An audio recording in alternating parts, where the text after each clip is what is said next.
Um, yeah. Yeah, I rolled today. First time, dude. It was awesome. Nice. How's the neck feel? Neck feels good, and arm actually held up pretty good too. So, yeah. I didn't go super hard, tapped out a lot. One- Sounds like one- sounds like my jujitsu. Yeah. Well, one dude, I mean, like we were talking about the other night, like those Nogi guys, some of them are really good.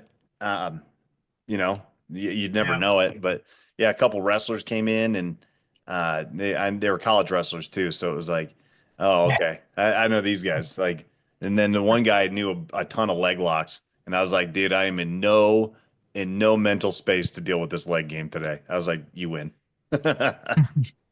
At some point, I will learn how to defend legs, but it is not this day. Yeah. I'm learning slowly. Like I felt like once I got my purple belt, I was obligated to start to learn You know, something. yeah, that's where I'm at too. I'm like, dude, I gotta learn how to play this game now so I don't look like an absolute clown. So, Yeah. all right. All right. Let me make sure this is working. Cool. Sweet. All right. Well, today, I'm just going to go over this. Hopefully, as this grows, as this continues to develop, hopefully, fingers crossed, that little 14-day program I made, I'm just going to continue to take Tuesdays and just go through the different foundations of this 14-day program. So if it helps you, cool. If it doesn't, and you get bored, like you know, bail. That's okay with me. Like it's totally up to you. And I don't think it'll take too long tonight. Plus, I gotta um, cook some dinner here for the kids still, so I'm running a little late. All right, let me bring this up.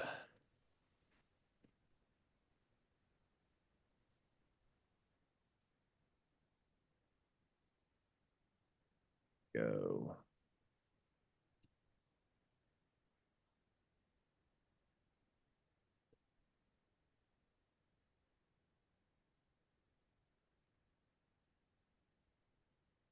No.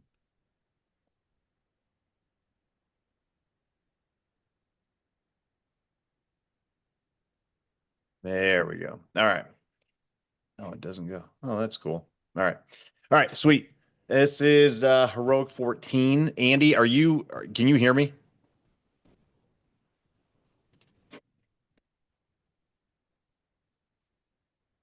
Well, if you can hear me, we can't hear you. Anyway, all right. So just getting into this heroic 14. This is just a quick and dirty little 14-day program challenge guide, whatever you want to call it. Building functional strength, dropping body fat, and leading yourself first with discipline, obviously. Train, lead, and transform. So one of the interesting things I think about leadership is that like you have to know how to lead others, but it is equally important, and I think maybe more important to prioritize like learning how to lead yourself by yourself first. And I think with law enforcement, especially, Kevin, I'm not sure how you feel about this, but like you know, we spend so much time. Um, Working alone that if you can't lead yourself, then it really is going to not work when you try to lead other people. Does that Yeah. make sense?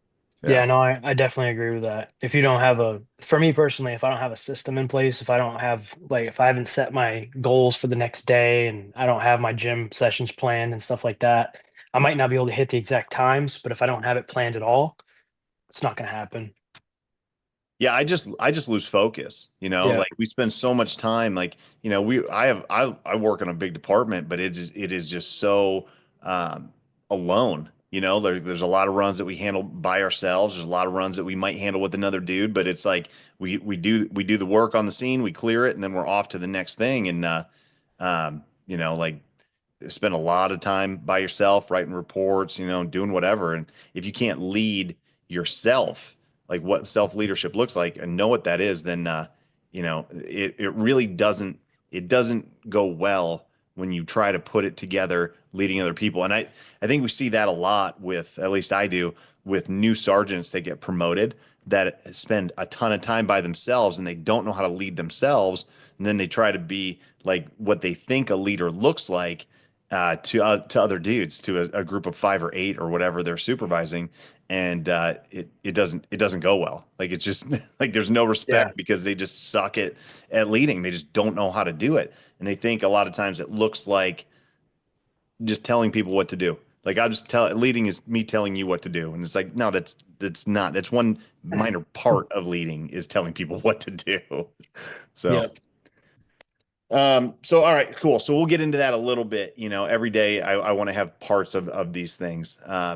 So most of this stuff's going to be body weight and aerobic based training, nutrition directive, to reduce inflammation and reduce energy. One thing that I've noticed with people that are starting, right, either starting or restarting in nutrition and fitness and training and all that kind of stuff is like nutritionally the big changes happen from like week 1 to week 2, right? So like this 14-day thing, this is the time when we have the biggest changes and really like people always confuse it as to like, oh, I lost 10 pounds my first week. It's like, well, you did lose 10 pounds, but like it wasn't fat loss, and really differentiating like inflammation, water retention versus fat loss. And like those things are very different. Now, it's not to take away from the big payoff for like week 1 and 2. It's like The Biggest Loser. If you ever watch The Biggest Loser, they always have huge results in the first like 2, 3 weeks, and then they start to taper off. So you start to get rid of that, and you can see it in some of these pictures. You get rid of that, and not all of that is body fat. Like this and this is about 4 weeks, but not all of it is body fat loss. Some of it is about 1 to 2 pounds a week, but physiologically, that's really all you can do.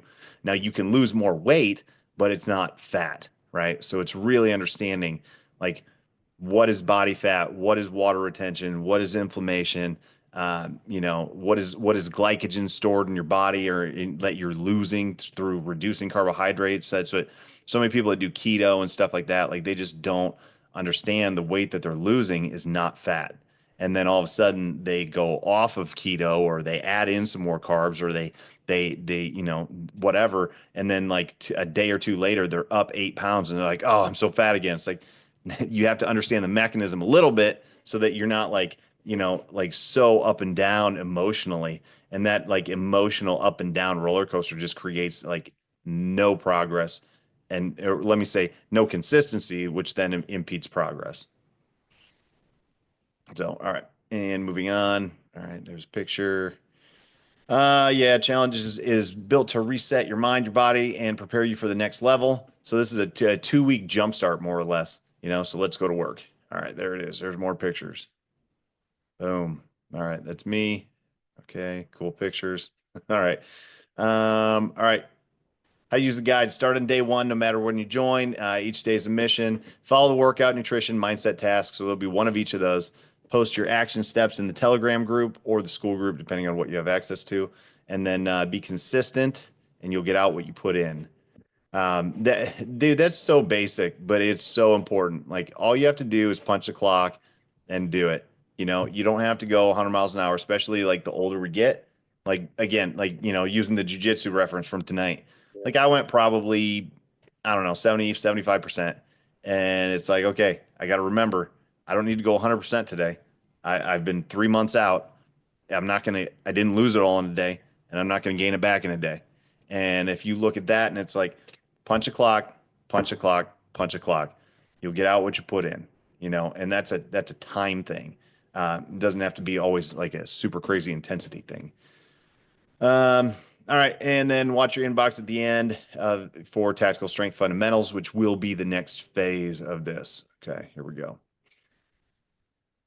All right, day 1, strength, leadership are the tasks here. All right.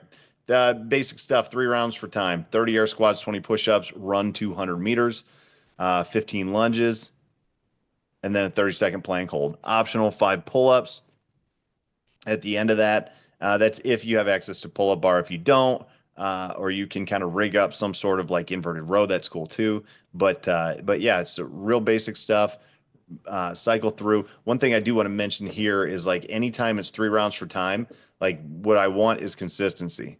So as we go through these, like I don't want the first round to be like 1 minute flat, and then your next round to be 5 minutes and 10 seconds, and then your third round to be like 11 minutes in and 53 seconds. Like that is counterproductive because we have to learn how to breathe and pace a little bit. So I'd much rather see in that context using those numbers. I'd much rather see 5 minutes per round.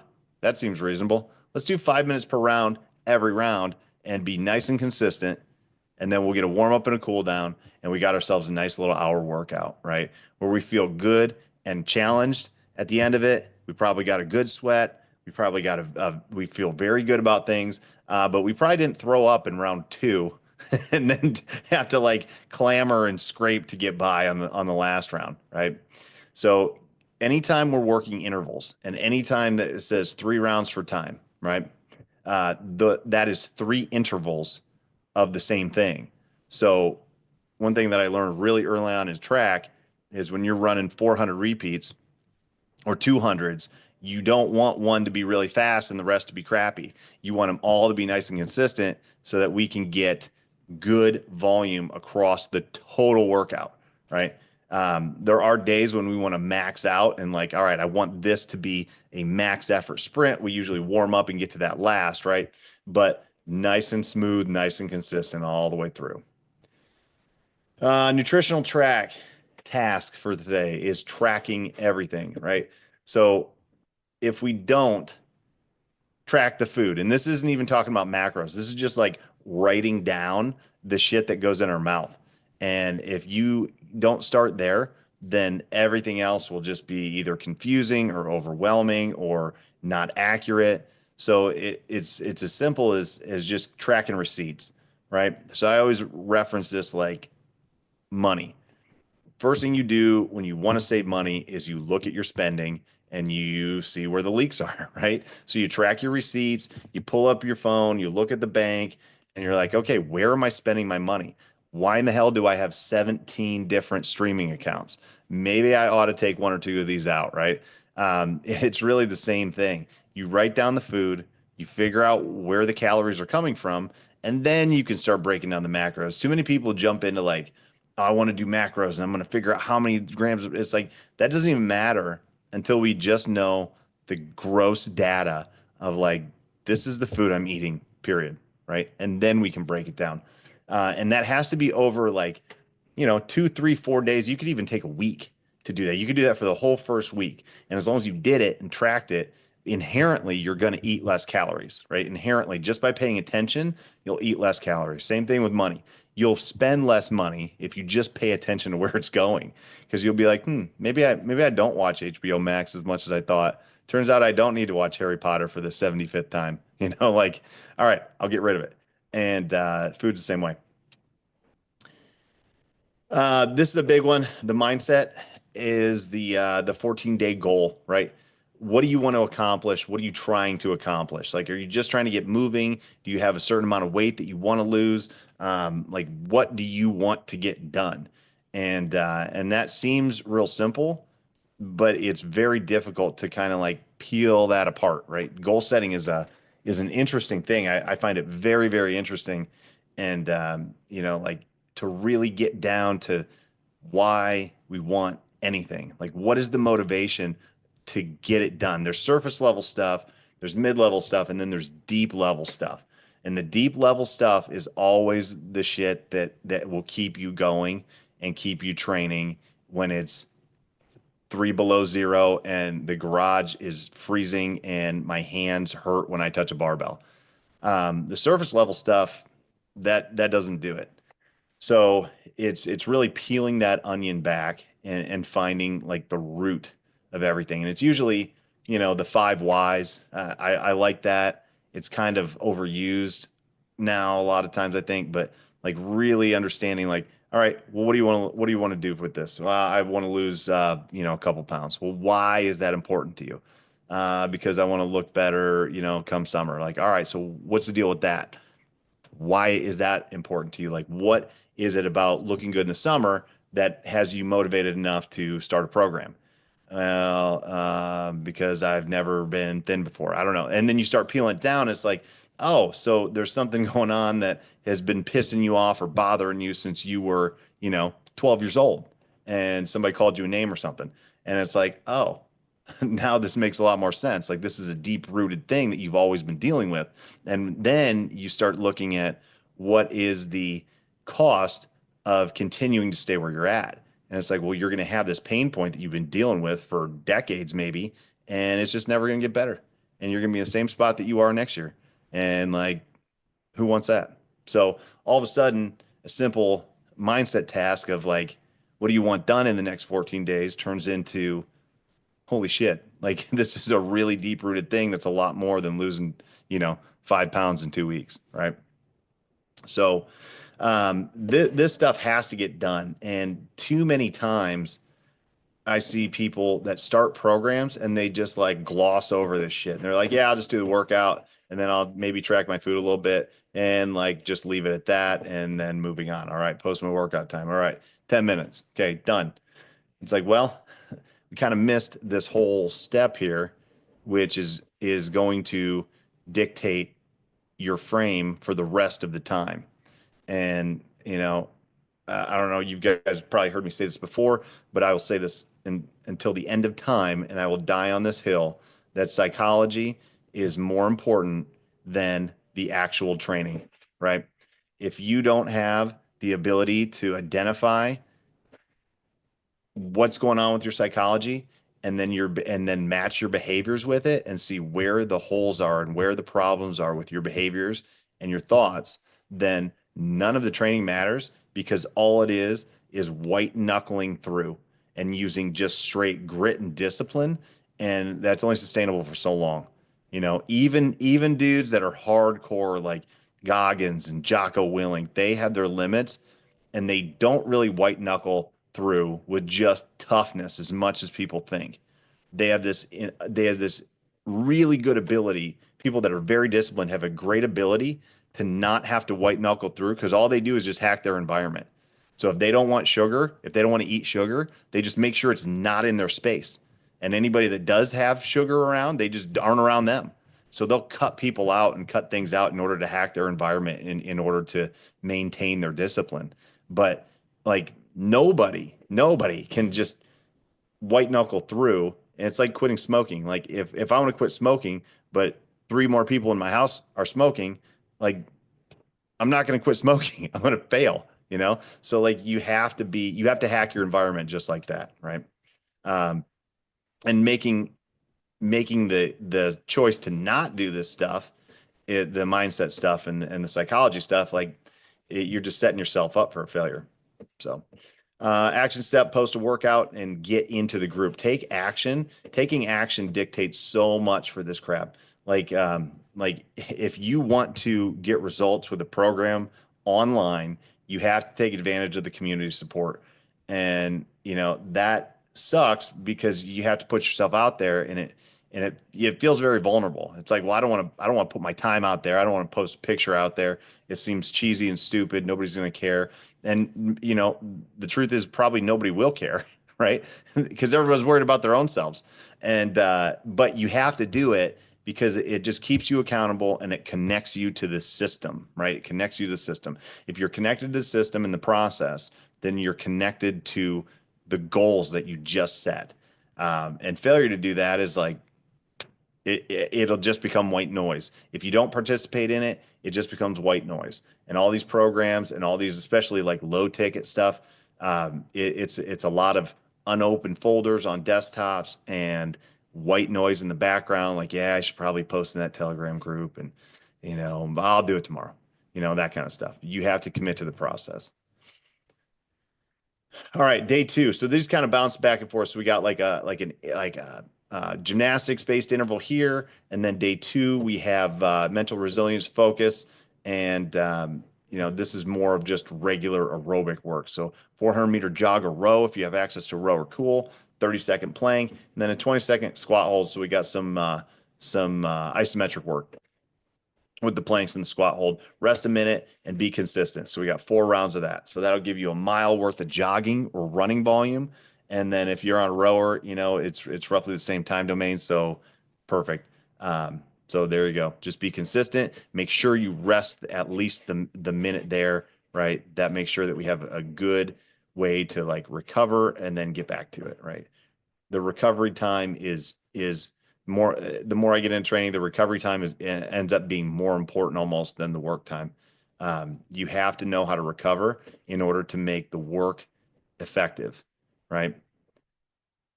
A lot of stuff we can get into with that. All right, nutritional task for today: drink half your body weight in ounces. Hydration is absolutely critical. It affects so much. All of our systems are obviously affected by hydration. Most of us are walking around semi-dehydrated all day long, every day, and we might not even know it. I know yeah, when I went to day shift, I noticed how much I was dragging in the mornings. We start at 6 o'clock, and I was like, man, I feel like I just can't get rested. I sleep for 7 hours, I sleep for 5 hours, I sleep for 8 hours. Every day, I'm just like dog tired at 6 a.m. and it takes me 4 hours to wake up. And I'm like, what is going on? So I finally kind of realized, like, man, I'm drinking coffee in the morning, but I'm drinking no water, and I'm drinking no water throughout the day. And I'm really not starting to drink any water until like after I train in the afternoons when I get off of work. And then so I was like, fuck, I gotta start drinking half my body weight in ounces. And it was probably 2 days after I started doing that. I was alert.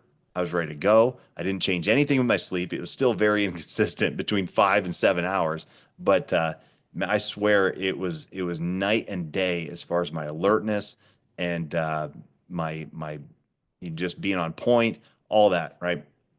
Not only that, but little tweaks, muscle soreness, delayed onset muscle soreness, that all starts going away if you're at least drinking body weight and your body weight in ounces.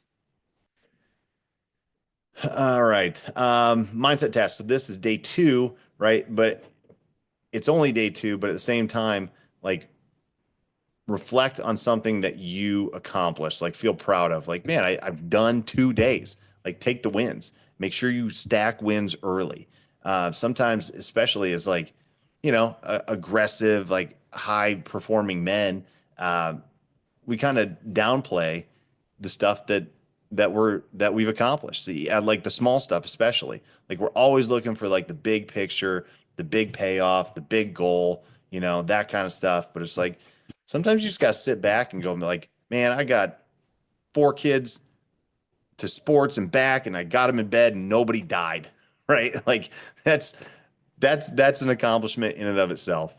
Nobody got arrested. Nobody fell down the steps. Like, all right, cool. Like we're winning. But yeah, sit back and just think about that. All right, post total time on the workout, and then how you felt, right? How you feel is a big thing that I focus on with training. I used to ask that all the time with my CrossFit athletes and at my CrossFit gym is like I would always ask, how did that feel? After a squat or after we made an adjustment to a movement, how did that feel? And if you can connect with the feeling, that sticks with you. Like, oh, it felt good. All right, so notice what the good reps feel like and do those more. Right? That's it. Did that feel good or bad? That one felt bad. All right, that's because it sucked. Like we were way too forward with that squat. We got to sit back a little bit. And then and then all of a sudden it's like, oh, did that one feel good? Well, that one was right. That was the proper movement pattern. Like good work. Let's remember that one. So connecting with your body during the work, like, do you feel like what's your breath feel like? What does your musculature feel like? What do you feel activating? What do you feel fatiguing? Like all of those things.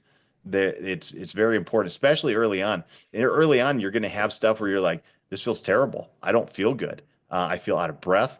I feel weak.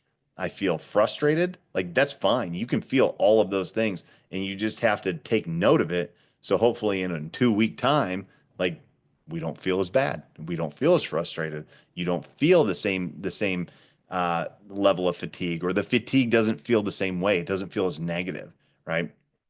So those are all important things to connect with. And then if you kind of future track that, um, you know, Brian McKenzie talks about like wearables, right? And like, tracks your heart rate, tracks your sleeping, all these things track everything.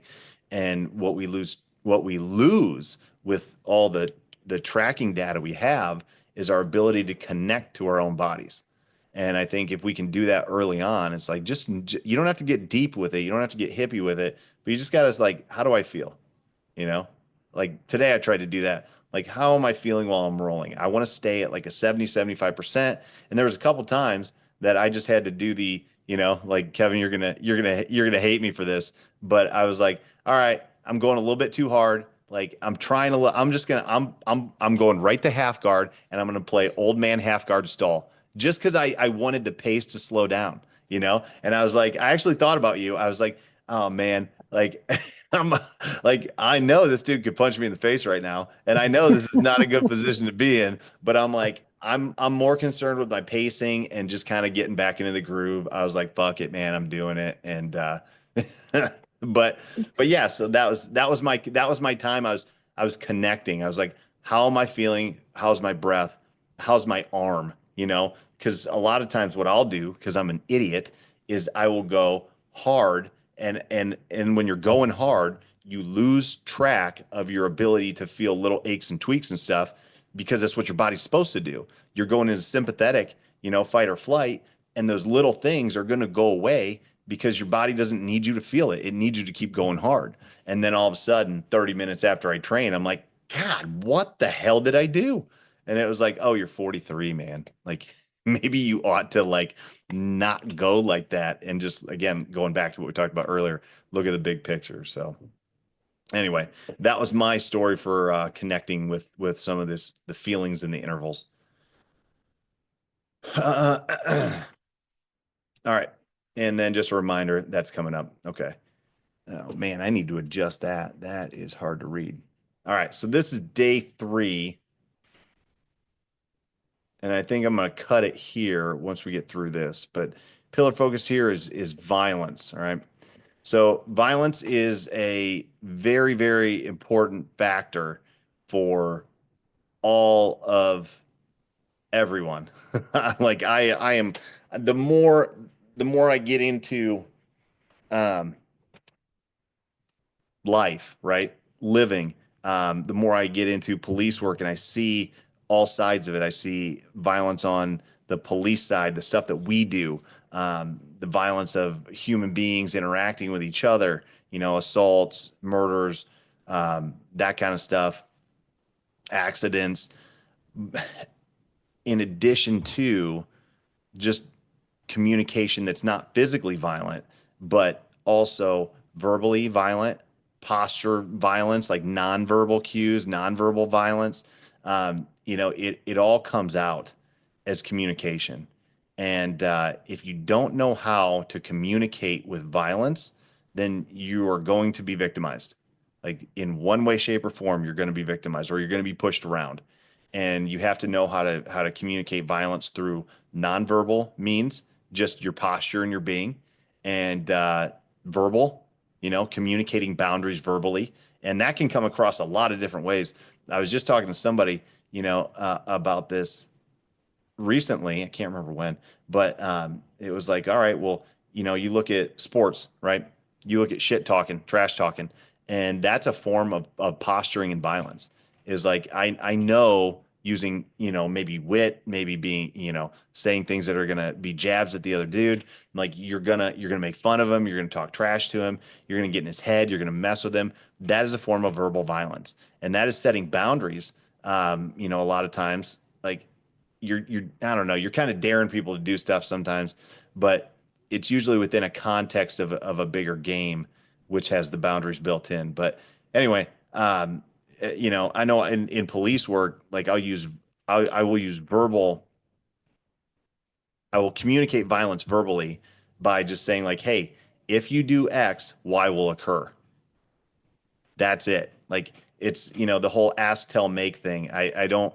That always sounded like I don't know, a little bit too stupid to me. Like not stupid, but kind of like there's a little bit more to it.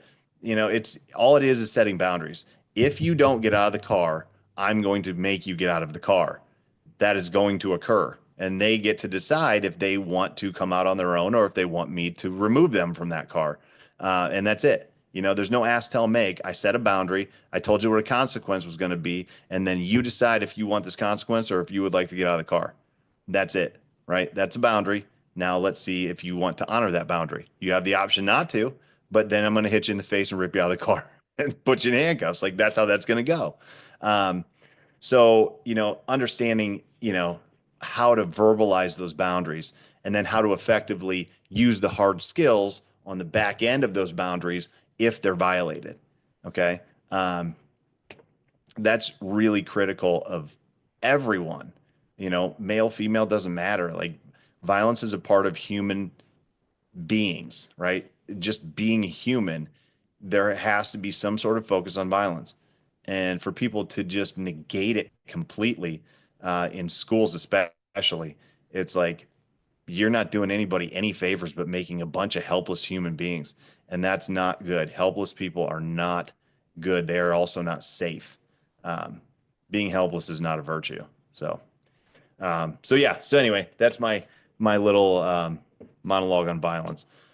All right, so workout for today, 3 rounds, 20 lunges, 10 each leg, 15 push-ups, 20 pull-ups or rows, it's inverted rows, and then run a 200, and then followed by a 30-second plank on each side.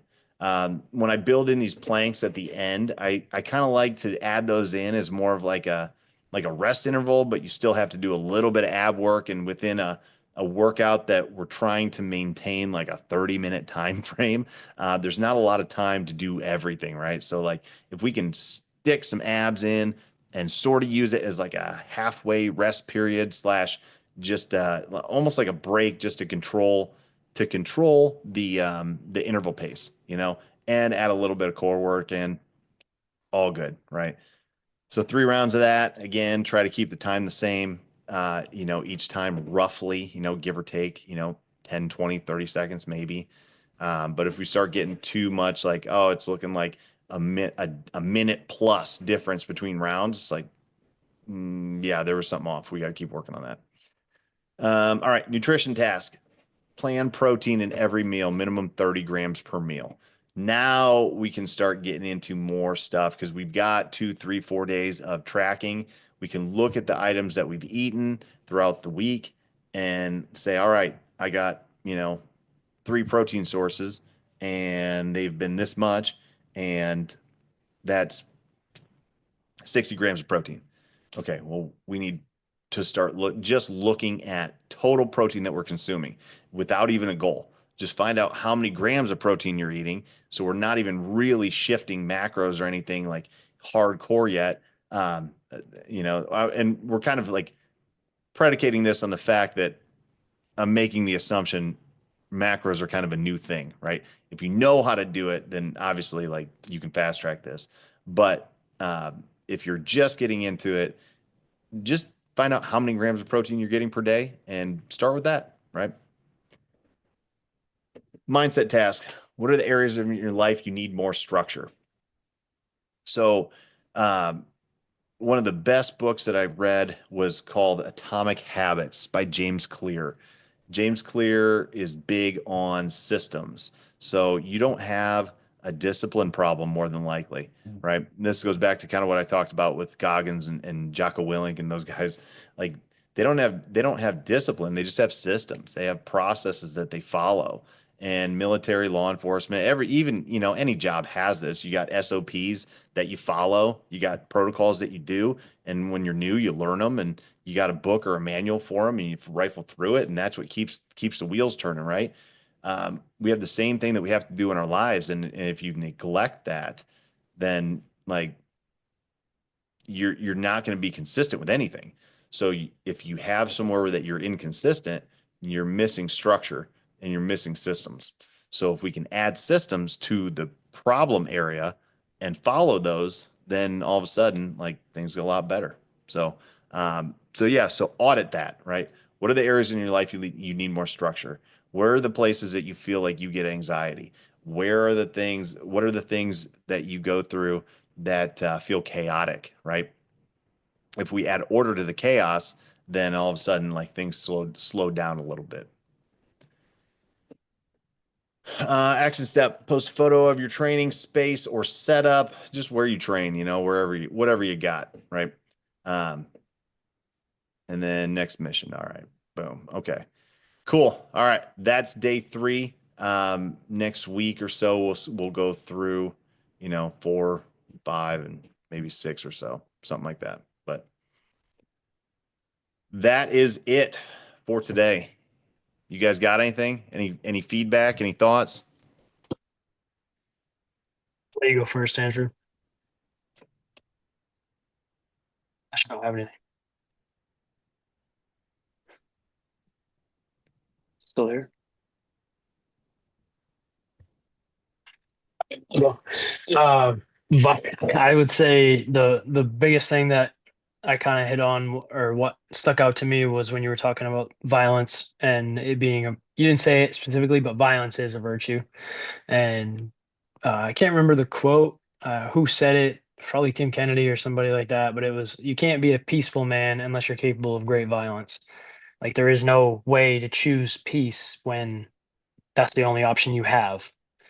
So I thought that was really cool. That's what kind of popped in my head. But this is all good stuff, man. Yeah, I think that's something I presented to um, our football players last fall. I gave a little presentation on all kinds of stuff for them. It was right around 9/11 and stuff like that. But yeah, like being harmless is not a virtue, and Yeah. and you can't be like the virtue comes from Jordan Peterson talks about this at length. But you can't be like I'm sorry, the virtue comes from being able to effectively use violence and then choosing when to use it and not using it where it's not appropriate and using it where it is appropriate. Like just because you can't do violence doesn't make you a virtuous person at all. It just makes you helpless. And and really from a law enforcement standpoint, the helpless cops, and there are many, um, they are the most dangerous because they're the ones whose nervous systems are completely dysregulated and they have no hard skills on the back end to effectively do anything other than shoot people, which is insane to me how they're doing recruiting for the most part is like they're looking for the helpless people because they seemingly appear to be um, not aggressive and not threatening and not all, and it's like, well, yeah, they're not, but they only have one option, and that's to shoot everybody because they can't do anything else. And that's like to me, that's like a very clear, huge liability. I just don't understand how they're like, yeah, this is the people we want. We want 120 pound dudes that have never been in conflict in their life. And they're really nice guys, And you're taking these nice guys who have no hard skills and they've never been in real life situations where they have to use conflict, and then you're chucking them in the worst possible scenario that they can't handle and expecting them to do well. Like that's stupid. So Yeah, anyway, I saw it. I saw it with the state police because that's originally who I applied with, like way back, was with the state, and they were concerned that I had gone through too much trauma with the war and stuff like that. And I was like, look, dude, like it was my previous job, and you're telling me that you want to go with, no offense, but like an 18, 19-year-old kid that has never faced any adversity in his life ever, and and you're gonna pass on other guys that have like been to war, literally been fighting with guns. They've seen dead people, and so it was mind-blowing to me, that thought process, but that's just the way it works, man. They're looking for the cleanest people. yeah, it doesn't make sense. It's like the cleanest people are definitely not the best cops. Definitely not. No, no, Yeah. I walk into a shitty neighborhood and it's like I'm home. I mean, I grew up in a trailer just like that. I did. Yeah. But oh well, it was good stuff, man. I appreciate you having me. Hey, Anthony, I got my stuff working now, but great stuff, man. I mean, for me, I'm a little nervous to try something different like this. I'm so used to lifting as a bodybuilder, and like honestly, look at these workouts; they're intimidating to me. It's something brand new. I've never done anything like this. Like I need to find a way to get myself mentally be okay. Let's change this. Instead of waiting Yeah. for barbell for 14 days to try it. Like I'm telling you, like yesterday, I put up 150s on dumbbell bench, no problem. Yeah. And like it scares me to go through and do something like this, more body weight stuff, because I'm gonna fail. I'm built for this. I know I'm gonna fail, and like that's what I struggle with. And I see you guys talking about your adversity at work, and I don't deal with that at work like you guys do. So like I need to for myself, I need to get mentally strong, get to the point where like this is what you got to do. You got to be okay with change, and I struggle with that a lot. Yeah, well, I mean, the good news is that like we all do. Like nobody likes to change. I fucking hate it. But it's like you either learn to change and adapt or life in or God or whatever is gonna hit you with a two by four and make you change. Like it's Yeah, like if you ignore the call for change too often, like you're gonna pay for it. And I agree. And it's like for me, like looking at what you're doing here, I love what you're doing. It's great, but like for me, I'm like it's just nerve wracking to me because like there's no dumbbells, there's no barbell, there's no lat pull downs. I mean, it's just a change for me. It's completely different, but it's me. I just got to get out of my comfort zone, and just do it. Like you guys are saying, you talk about your mental fortitude and everything like that. And it's just different for me, and I've got to step up to the plate and be okay with that because I need to lose some weight. I'm struggling with that right now, and something like this would really truly help me. I mean, I eat the same way, but there's something just off right now with me personally that I'm not getting things right, and that's when I need to figure out what I'm not doing to get things right. yeah. Yeah, it's a constant puzzle, Yeah, it's a constant puzzle. One thing that like part of it is like, yeah, just be okay doing something different. Like there is something to be said about that. yeah, But also like look at what you do with your barbell training, your dumbbell training, your bodybuilding training, and then look at what these workouts, even the basic stuff that we just went over, it's the same movement patterns. It's yeah. just one's loaded, one's unloaded. And then I would also say like check out Jim Wendler. Do you ever follow Jim Wendler stuff? I'm not sure who he is. I'll look him up after this. Yeah, look up Wendler. Wendler is badass. He's awesome. Okay. He came up with the 5-3-1 system, if you've heard of that. And he does a ton of different versions of this stuff. And he was a world champion, he had a world record squat, stuff like that. And then same thing was like, man, I gotta lose some weight. This is not a sustainable way to live. After you break a world record, he was like, all right, cool, I gotta lose some weight. I gotta get smaller. And and now it's like he's like all of us. He's been through the ringer. His shit doesn't work right, and his conditioning consists of chin ups or pull ups, air squats, and push ups. So he does a ton of that stuff. I was listening to one thing he posted the other day, and he was like, "Yeah, sometimes I'll do dips when my shoulder can tolerate it, but sometimes I don't." And he was said, and the guy that he was talking to, it was one of his clients, and he was like, well, basically, he was having a hard time giving up the squat, like giving up a back squat. And Wendler, man, it was awesome the way he said it. He was like, I'm not connected to any one movement. Like I don't bow at the altar of any one movement. If it works for me, I'll use it. And if it doesn't work because it's hurting me, then fuck it, I'm done with it. And I was like, man, that's so simple, but so hard to do because like I hate thinking the fact that, hey, back squatting heavy might not be in the cards for you all the time anymore, dude. Like you have so many metal parts, like it's probably not good, you know? Yeah. And it's like, well, I don't like that. I would much rather do it the way I did in college. That was way more fun. But it's like it doesn't serve you anymore. If it's breaking you down, then we got to reroute. Yeah, I think the program is perfect. I mean, the 14 days is challenge and it looks really good. A little more than you had on the page here. You posted stuff for the last 14 days. This seems a little more in depth, and it seems a lot more of what I want because it gives you a little bit more. Yeah, yeah, I actually took what you recommended and I tried to redo some of that stuff. So hopefully it came across a little bit better, or Awesome. it does. Yeah, Days you showed right there looked awesome. So, sweet, yep, cool. All right, well, I gotta get out of here. I gotta take care of some kids, or it's gonna be a failure of a day. I got tomorrow. So you guys will be good. Thank you. All right, guys, See check ya. you later. See ya. Right.